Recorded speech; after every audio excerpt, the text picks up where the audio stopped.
Top news এট 10 শুরু করছি। মিমি রয়েছে আপনাদের সঙ্গে। আজ বিজয় দিবস, বাংলাদেশের বিজয় দিবসে হাসিনার হুঙ্কার, সাম্প্রদায়িক শক্তিকে মদত করছেন ইউনূস। বিবৃতি শেখ হাসিনার, মোহাম্মদ ইউনূস ফ্যাসিস্ট। বিবৃতি শেখ হাসিনার, বাংলাদেশে অগণতান্ত্রিক সরকার দাবি করেছেন শেখ হাসিনা। মানুষ ডাস্টবিনের খাবার খাচ্ছে, শেখ হাসিনার দাবি। মুক্তিযুদ্ধের কণ্ঠরোধ সরকারের লক্ষ্য, দাবি হাসিনার। কথা বলবো আমাদের প্রতিনিধি কৃষাণুর সঙ্গে। কৃষাণু, বাংলাদেশের এই টালমাটাল সময় দাঁড়িয়ে শেখ হাসিনার এই বিবৃতি কতটা সিগনিফিক্যান্ট? অত্যন্ত গুরুত্বপূর্ণ, কারণ আজকে বাংলাদেশের বিজয় দিবস এবং বিজয় দিবস সাড়ম্বরে পালন হচ্ছে। সেই সময় মুহূর্তে দাঁড়িয়ে হাসিনার যে ভাষায় আক্রমণ করেছেন মোহাম্মদ ইউনূসের সরকারকে, সেটা এক কথায় তুলনাহীন। যার কারণ হচ্ছে তিনি এটা সরাসরি মন্তব্য করেছেন যে উগ্র সাম্প্রদায়িকতায় মদত দিচ্ছেন হচ্ছে শেখ ইউনূসের সরকার। এবং এই মুহূর্তে যেটা খুব গুরুত্বপূর্ণ, তার কারণ হচ্ছে যে বাংলাদেশ থেকে প্রতি মুহূর্তে আমরা সংখ্যালঘু নির্যাতনের একটা জোরালো অভিযোগ উঠতে শুরু করেছে এবং এটা সারা পৃথিবীতেই সেটা অনুরোধ হচ্ছে। সেই জায়গা থেকে দাঁড়িয়ে উগ্র সাম্প্রদায়িকতাকে মদত দিচ্ছেন মোহাম্মদ ইউনূস, এইটা খুব জরুরি একটা স্টেটমেন্ট। এবং তার সঙ্গে বলেছেন যে মোহাম্মদ ইউনূসের সরকার ফ্যাসিস্ট এবং এটা অগণতান্ত্রিক সরকার, অগণতান্ত্রিক ভাবে এরা ক্ষমতায় এসছে এবং দেশকে এরা চরম অর্থনৈতিক সমস্যায় ফেলেছে, যেখান থেকে দেখা যাচ্ছে মানুষ ডাস্টবিন থেকে খাবার তুলে খাচ্ছে। এই জায়গা থেকে সেই কথা বলা যায় যে প্রায় হাসিনার হুঙ্কারই বলা যায় বিজয় দিবসে। সঙ্গে থাকো কৃষাণু। এদিকে বিজয় দিবসে মোহাম্মদ ইউনূসের ভাষণ। বিজয় দিবসে হাসিনা সরকারকে তোপ দেখেছেন মোহাম্মদ ইউনূস। হাসিনা সরকারকে তোপ ইউনূসের। 2025-এর শেষে বাংলাদেশের সাধারণ নির্বাচন, জাতির উদ্দেশ্যে ভাষণে ঘোষণা মোহাম্মদ ইউনূসের। তদারকি সরকারের প্রধান উপদেষ্টা মোহাম্মদ ইউনূস।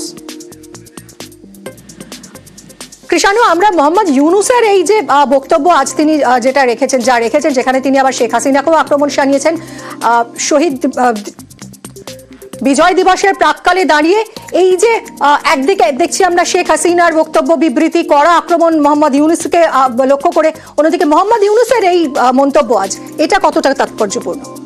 প্রথম কথা, সব থেকে গুরুত্বপূর্ণ বিষয় হচ্ছে যে অন্তর্বর্তী সরকারের প্রধান মোহাম্মদ ইউনূস কিন্তু আজকে ঘোষণা করে দিলেন যে 25-এর শেষে বাংলাদেশে ভোট, অর্থাৎ বাংলাদেশে স্থায়ী সরকার পেতে আরো 1 বছর লেগে যাবে। আগামী বছরের শেষে ভোট, সেই ভোট গড়াবে হচ্ছে জানুয়ারি অবধি, অর্থাৎ আরো 1 বছর অপেক্ষা করতে হয় বাংলাদেশের জনগণকে একটা স্থায়ী সরকার পেতে। কিন্তু এই বাংলাদেশে ভোটের ঘোষণাটা তিনি করলেন বিজয় দিবসের অনুষ্ঠানে, এটা একটা বড় ঘোষণা।